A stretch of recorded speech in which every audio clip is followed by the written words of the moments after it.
Welcome back to the show. I am your host, Katie Romagnolo, and today we are diving into one of my favorite topics, and that is building confidence fast. Now, I get it. A lot of you are saying sometimes in the comments, private messages to me, like, okay, Katie, I hear you.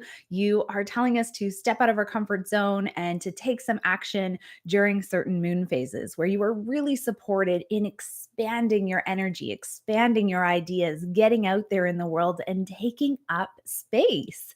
But what happens when confidence is not 100% there yet? And it feels legitimately like a scary thing to do. Well, I have definitely been there, especially early on in my career when I was really struggling with social anxiety. And I learned a couple of things that tended to really work for me that I want to pass along to you today. So, if you are new here, thank you so much for tuning in. We are live every single Tuesday at 12 p.m. Eastern Standard Time, answering your questions. So, go ahead and hit subscribe to check out all of the questions that are going to be coming forward in future episodes. See what resonates with you. You never know where you'll pick up something that will make a huge difference in your life and business. So, confidence. Okay, here's the thing. Many of you have probably heard fake it till you make it. I am not particularly in love with this phase, strictly because for a long time in my life, I thought I needed to be literally somebody I wasn't in order to succeed. I was so good at the fake it till you make it that I faked it right into a deep, dark hole of depression. My social anxiety was highly connected into showing up as somebody that I wasn't and really pretending that everything was all right, that toxic positivity. So nowadays, I have learned that there's some really interesting tools that actually help to ground my energy and to help cut through all of that resistant noise of being anxious. So, for someone who struggles with social anxiety like myself, it's kind of this ever going battle where I learn the cues where something is starting to pop up and making me feel nervous, and then do some self reflective pieces that help me discern what's really going on here. How is this really a problem? And I am I actually feeling anxious right now? Am I actually worried everything will go right? And it's been a really cool process of learning, really at the deep down of the roots, where that anxiety comes from. And I want to guide you through some of these steps today. If you're connecting with needing to do some networking, maybe you are launching a new product or service, or you're just wanting to build some confidence in moving through your daily life. These are some steps that really help during your first quarter moon energy. So, if you are tuning in live or right when we are airing, we are just shifting into what I call the first quarter moon phase. This is where I encourage you to really focus on some of these activities and momentum building tasks for this particular phase, because naturally you are going to have a little bit more of that expansive energy. You might get that little bit of a niggle that says, I kind of want to do something today. I'm kind of feeling like I want to get out there on social media a little bit more. It's these tiny little nudges that you'll notice at certain phases because the energy is starting to rise and peak within us. So, if you're looking into the sky, I like to call this as our bat symbol. The moon itself is this really amazing symbol of knowing when to shift your actions, knowing when to retreat, and when to also make adjustments. So, if you're looking up in the sky during this time phase, what you're going to see is this sliver of light starting to appear from the moon. And the moon is actually reflecting light from the sun. So, as you're looking at this sliver of light starting to come about, I want it to be this unconscious cue for you that says, oh, I'm starting to see a little bit more light in the sky. It's a cue for me that I'm going to start showing a little bit more of my own light, a little bit more of who I am. And it helps for us to take those steps forward if we're following a systematic flow to how this works. So, the first thing is anytime I'm doing a big performance, I'm getting on stage, I have something that I'm presenting that is a really big deal within the company, anything that's going on that might be a little bit outside of the norm to my day to day. I have noticed that, hey, okay, I'm starting to have some nervous feelings here. I know I've got a track record of doing this before, but there's something inside of me that's feeling a little bit like I'm not sure if I can do this. That right there is indicating that nervousness is indicating I'm not currently thinking within the present and I'm actually running some sort of a disaster film in my mind of what could possibly go wrong. Now, really pulling yourself back into the present moment is hugely important when it comes to combating any feelings of anxiety and building confidence because when we are not in the present moment, we're just making stuff up. And let's be honest, if we don't stop that disaster film, then we run it so many times in our mind that the body gets wired to feel like it's actually gone through that circumstance of the worst case scenario or the what if. So we start to install these programs within us that creates this muscle memory of how we show up. And I don't know about you, but I don't personally want to show up on stage speaking at a big event with a disaster film running in my neurology. I don't want a disaster film running within my embodiment because naturally, what's going to happen is I'm going to start to move through the motions of that disaster film. I'm going to guide myself towards it because it's the prime focus of where my mind has been. So it's a very natural thing to do. It's very common for us as human beings. And here are some of the steps that you can do to number one, cut out that disaster film. And then what do you do to replace it instead? This works every time. I have used this before speaking on the world tour for Think and Grow Rich. I have used this before huge trainings. This works every time to get the result that I'm looking for. So, when you're noticing a disaster film running, anxiety feelings, nervousness, anything that you're noticing is not feeling 100%, then what I want you to do is actually close your eyes. And I like to do this before any type of event for a couple of days leading up to it. And I like to do it right before I go to sleep. Because right before we sleep and we get into this certain wavelength, we are highly suggestible. So, paying attention to what you're falling asleep to, what you're thinking about, there's a huge amount of installation that's happening in our thoughts and our mind and our belief system as we are in this suggestible state. We're kind of like a sponge at that point in time. So, intentionally and purposely installing information that you want to become part of your reality is a really effective thing to do just before drifting off to bed.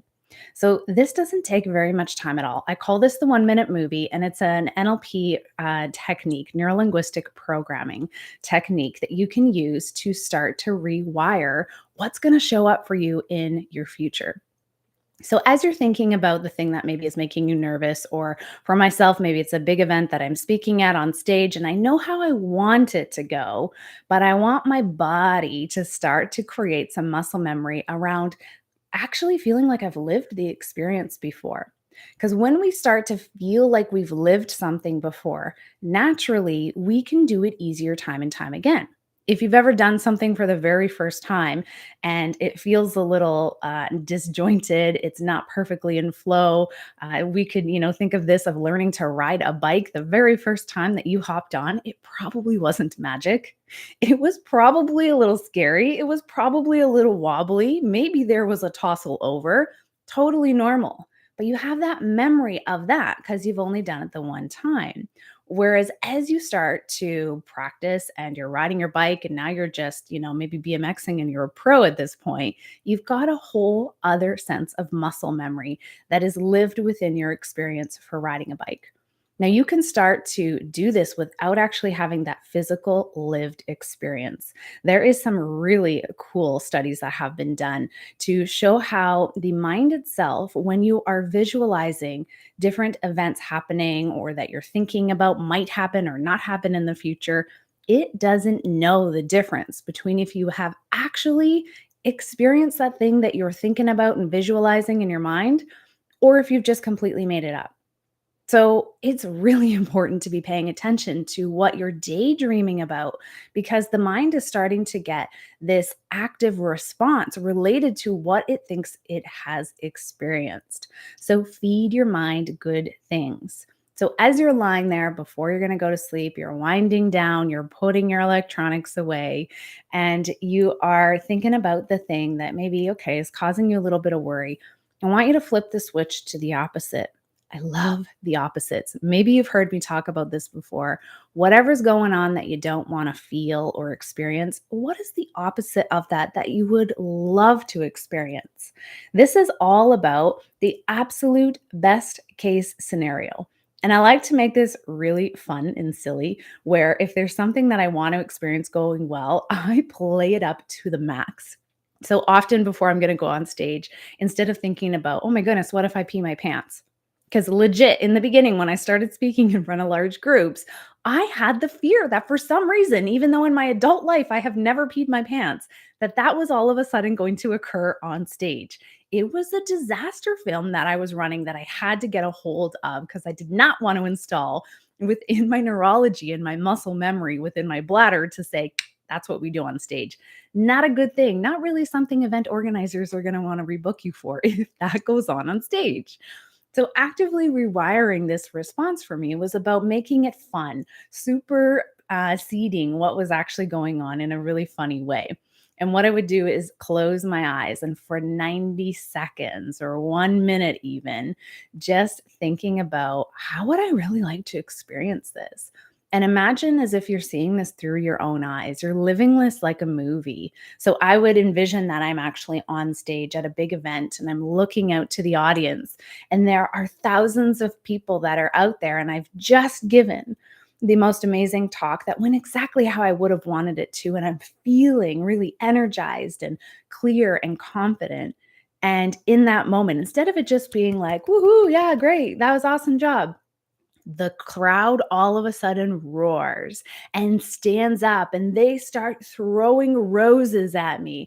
And I'm laughing, and the roses are turning into balloons. And it's just the best thing that could ever happen. That, probably not the thing that's going to happen next in my life.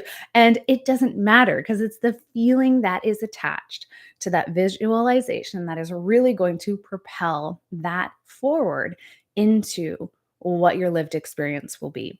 So I do this every single time. And not only does it help to ease that feeling of nervousness leading up to something, but it really does start to install within the mind that, hey, this is what I do. I show up on stage, I do an amazing job, and the crowd loves it. Your mind starts to subconsciously really pack all these things into your system, and it makes them like a default. So try this with anything that you're feeling like you don't have 100% confidence on. Before any of this in my career, when I really had no idea that I would be a good speaker or be someone that could have a successful business, I used to walk through the grocery store aisles and feel so nervous just being in a group of people in society. I wasn't even talking to them, I'm just out in the world, that I would always look down. And I would never really make eye contact with people. I was always sort of looking at my feet and, just shuffling along, trying to get out of there. My energy was really sort of small and closed at that time in my life. And I had really lived through a lot of fearful experiences. I was in survival mode for much of my younger years, and I hadn't learned yet how to transfer all of that trauma and difficult scenarios I had experienced, how to really release it and let it go and to grow into a confident adult. So I started to practice little tiny thoughts in my mind that I knew would be ones I'd like to think naturally, but I didn't even feel competent enough to come up with things on my own at that point that weren't just destructive to me. I was really, really hard on my internal self at that time. And I would walk through the grocery store and I'd think to myself, I would love to be able to walk through this store with my head held high and not tilted to the ground, with my shoulders held back and not walking through in this small energy. Nobody there cared, but to me, it made a difference. I knew I didn't feel like my most powerful self. And I started to instead, when I walked into the grocery store feeling extraordinarily nervous just to be there, I would hold my head up. I would start looking around. And inside my head, the whole time, nobody knew this was going on, but I would say to myself, I am so confident. And I felt ridiculous the first time. I'm saying it to myself. Nobody knows I'm doing it. But the very first time I started to do a mantra or an affirmation to myself, I felt ridiculous. So much so that I was embarrassed of myself to myself in the moment, and realized the only person that had ever been judging me was me. Huge amount of judgment I had on myself for not being whatever I thought that I was supposed to be in life at that point. So, just that simple motion of walking through the grocery store in a stance that was more expansive, taking up space in my energy field, and saying to myself inside quietly, I am so confident. And I would do it with each step to the point that I'd said it so many times, I didn't need to actually say it anymore. I just was.